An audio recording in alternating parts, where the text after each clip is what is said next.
explicava un altre autor d'ell que considerava el present que servia i es configurava el present amb els records i les preguntes. Els records del passat i les preguntes del futur. I em va semblar una imatge bastant lúcida de com hem d'estar en cada moment, sapiguent d'on venim i sapiguent on volem anar, no?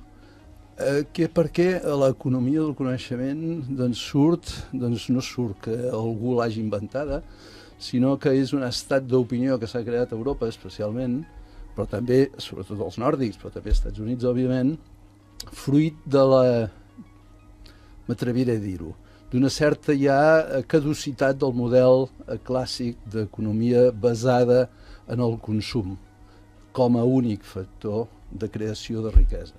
Això va posar en marxa un pensament.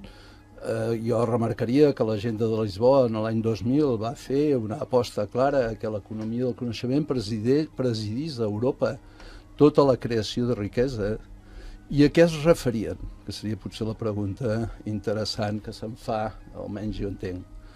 I és que ja no és tant el fabricar objectes en si mateixos, sinó tenir el subjecte molt ben preparat per aportar valor a el que es fa.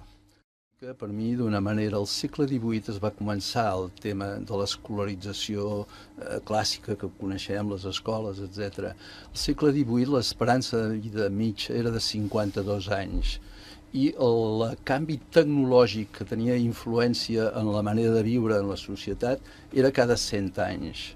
Per tant, l'educació que es donava era per l'estabilitat, perquè res canviava. Només una generació coneixia un canvi de tant en tant. Ara l'esperança de vida és de 87 anys i els canvis tecnològics es xifren cada 3 anys i hi ha qui diu que mesos. Bueno, 3 anys, deixem-ho, o 5 anys. Vol dir que cada generació viu uns canvis com a mínim de 12 importants. I l'educació per l'estabilitat continua sent la mateixa i no estem educant per la inestabilitat, per la gestió dels riscos, per l'assumpció de la incertesa, per la capacitat d'activar talent, totes aquelles condicions que avui necessitem per la societat que s'ha fabricat.